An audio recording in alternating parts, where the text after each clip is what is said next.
ಮಗಳೇ ಸುಪ್ರಭಾತ, ನಿನಗೆ ಶುಭವಾಗಲಿ ಮಗಳೇ. ಎಷ್ಟು ಸಂತೋಷವಾಗುತ್ತಿದೆ ಗೊತ್ತೇ ನನಗೆ. ನಿಮ್ಮ ಗುರುಗಳು ನಿನ್ನೆ ಅರಮನೆಗೆ ಬಂದು, ಮಹಾರಾಜ ನಿಮ್ಮ ಮಗಳು ಎಂತ ಬುದ್ಧಿವಂತರು, ಆಕೆಯು ಪುರುಷರು ಕಲಿಯುವಂತೆ ಎಲ್ಲ ವಿದ್ಯೆಯನ್ನು ಕಲಿಯುವುದು ಕೂಡ ವಿಶೇಷವಾಗಿ ಬಳಸಿದ್ದಾರೆ.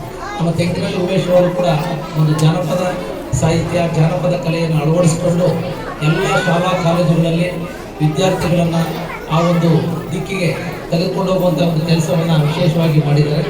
ಅವರನ್ನು ಕ್ಷೇತ್ರದ ಶಾಸಕರಾಗಿ ಹೃದಯಪೂರ್ವಕವಾದಂಥ ಅಭಿನಂದನೆಗಳನ್ನು ಕೂಡ ಸಲ್ಲಿಸಲಿಕ್ಕೆ ಎಲ್ಲ ಶಾಲೆಗಳು ಕೂಡ ಕಂಸಾಲೆ ಕಲೆಯನ್ನು ಉಳಿಸ್ತಕ್ಕಂಥದಕ್ಕೆ ಕಂಸಾಲೆ ತಂಡವನ್ನೇ ತಯಾರು ಮಾಡಿದ್ರು. ಪೇಟೆ ಶಾಲೆ ನಮ್ಮ ಬಾಲಕಿಯರ ಆ ಒಂದು ಪ್ರೌಢಶಾಲೆಯಲ್ಲಿ ವಿಶೇಷವಾದಂಥ ತಂಡಕ್ಕೆ ತರಬೇತಿ ನೀಡುವ ಮೂಲಕ ಇವತ್ತು ರಾಜ್ಯದಲ್ಲೇ ಜಾನಪದ ಕಲೆಯನ್ನು ಉಳಿಸುವಂಥ ದಿಕ್ಕಿನಲ್ಲಿ ಎಂಕಲ್ ಉಮೇಶ್ ಅವರು ತಮ್ಮೆಲ್ಲರ ಸಹಕಾರದಿಂದ ಒಳ್ಳೆ ಕೆಲಸ ಮಾಡ್ತಿದ್ದಾರೆ. ಅಯ್ಯ ಯಾರಪ್ಪ ನೀವು? ನಾವು ರಾಜಾದಿರಾಜ ರಾಜಕುಲ ತಿಲಕ ಹರಿಕುಲ ಭಯಂಕರ ವೈದ್ಯ ದೇವರ್ಧನ ಜೋಡಾಧೀಶ್ವರ ಶ್ರೀ ಶ್ರೀ ಶ್ರೀ ಶ್ರೀ ಶ್ರೀ ವಿಲೋಚನ ಮಹಾರಾಜರ ತಾವು ನಮ್ಮ ಮಾಪುರಗಳಿಗೆ ಸ್ವಲ್ಪ ಕಪ್ಪಗಾಣಿಕೆ ಕೊಡ್ತಿರೋ ಬರೆಯಷ್ಟೇ. ಈಗ ಕಪ್ಪಗಾಣಿಕೆ ಕೊಟ್ಟಿರುವ ಕಾರಣ ತಕ್ಷಣ ಬೈರಿಕೆ ಈ ಕಪ್ಪಗಾಣಿಕೆ ಬೇಗ ಕೊಡಬೇಕು. ಓಹೋ ಅಪ್ಪ, ಸ್ವಲ್ಪ ನಿಧಾನ ಮಾಡು. ನಾನು ಈ ಒಂದು ಶುಭ ಸಂದರ್ಭದಲ್ಲಿ ನಮ್ಮ ಪ್ರತಿಭಾ ಟ್ರಸ್ಟ್ ವತಿಯಿಂದ ಈ ಶಾಲೆಯಲ್ಲಿ ತೊಗಲು ಗೊಂಬೆ ಆಟವನ್ನು ನಡೆಸ್ತಾ ಇರ್ತಕ್ಕಂಥದ್ದು ತುಂಬಾ ಸಂತೋಷಕರವಾದಂಥ ವಿಚಾರ. ಯಾಕೆಂತ ಹೇಳಿದ್ರೆ ನಮ್ಮ ದೇಶದ ಸಂಸ್ಕೃತಿಯನ್ನು ಉಳಿಸ್ಕೊಂಡು ಹೋಗಬೇಕಾಗಿದೆ. ಅದಕ್ಕೆ ಈ ಒಂದು ಕಾರ್ಯಕ್ರಮಗಳು ನಮ್ಮ ಮಕ್ಕಳಲ್ಲಿ ಉತ್ತೇಜನವನ್ನು ನೀಡ್ತವೆ. ಈ ಶಾಲೆ ಮಕ್ಕಳಿಗೆ ಆಲ್ರೆಡಿ ನಮ್ಮ ಉಮೇಶ್ ಅಣ್ಣವರು ಕಂಸಾಳೆ ಕಲಿಸಿದ್ದಾರೆ. ನಾನು ಸಹ 2 ದಿನ ಒಂದು ಭೇಟಿ ಮಾಡಿ ಆ ಮಕ್ಕಳ ಕಲಿಕೆಯನ್ನು ನೋಡಿದ್ರೆ ಬಹಳ ಚೆನ್ನಾಗಿ ಮಾಡ್ತಾ ಇದ್ದಾರೆ.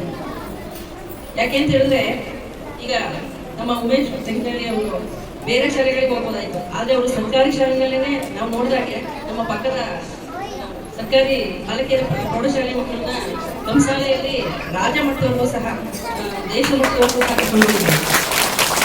ಅದೇ ರೀತಿ ಈ ಶಾಲೆಯ ಮಕ್ಕಳನ್ನು ಸಹ ಅನೇಕ ಕಾರ್ಯಕ್ರಮಗಳನ್ನ ಈ ಶಾಲೆಯಲ್ಲಿ ಮಾಡ್ತಾ ಇದ್ದಾರೆ. ಯಾಕೆಂದ್ರೆ ಅವರು ಬೇರೆ ಪ್ರೈವೇಟ್ ಶಾಲೆಗಳಿಗೆ ಹೋದ್ರೆ ಅವ್ರು ಲಕ್ಷಾಂತರ ರೂಪಾಯಿ ಕೊಡ್ತಾರೆ, ಈ ಕಲೆನ ಎಲ್ಲ ಕಲಿಸಿದ್ರೆ.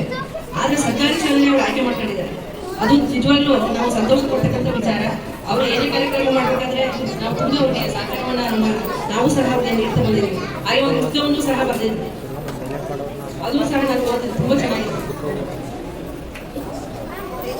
ಓದಿನ ಕಥೆ ಅಂತ ಹಾಗೆ ಅವರು ಸಹಕಾರವನ್ನು ನೀಡ್ತಾ ಇದ್ದಾರೆ. ಮಕ್ಕಳೇ, ಈ ಒಂದು ಕಲೆ ನಮ್ಮಲ್ಲಿ ನಲಿ ಕಲೆ ಅಂತ ಇತ್ತು, ಈಗಲೂ ಇದೆ.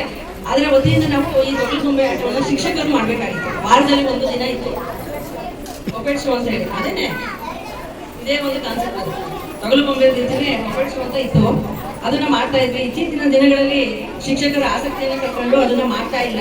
ನಾವು ಅದಕ್ಕೆ ಪ್ರೇರಣೆಯನ್ನು ಸಹ ನೀಡಿದೀವಿ ಮಾಡಿ ಅಂತ ಹೇಳಿ. ಇನ್ನ ಈ ಒಂದು ಏನ್ ತೊಗಲು ಗೊಂಬೆ ಆಟ ನಡೆಸ್ತಾ ಇದ್ದಾರೆ, ಇದರ ಒಂದು ಪ್ರೇರಣೆಯಿಂದ ಶಿಕ್ಷಕರು ಸಹ ಶಾಲೆಗಳಲ್ಲಿ ಅದನ್ನ ಕಾರ್ಯಕ್ರಮವನ್ನು ಮುಂದುವರಿಸ್ಕೊಂಡು ಹೋಗ್ಲಿ ಅಂತ ಹಾರೈಸ್ತಾ. ಹಾಗೇನೆ ಮಕ್ಕಳೇ, ಎಲ್ಲರಿಗೂ ಮಕ್ಕಳು ನಾವು ಒಬ್ಬ ಹೆಣ್ಣಿನ ಮೇಲೆ ಹೋಗಬೇಕು ಅಂತ ಹೆಸರಾಡಿಕೊಂಡಿದ್ದಾರೆ. ನೋಡಿದ್ರ ಬರುತ್ತೆ ನಮ್ಮ ಸೇನೆ ಒಳಗಡೆ ಕಾಳುಗಳು ನಡೆಯಲಿಕ್ಕೆ ಹೋಗೋಣ.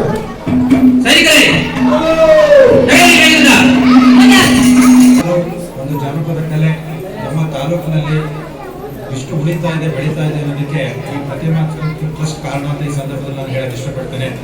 ನಮ್ಮ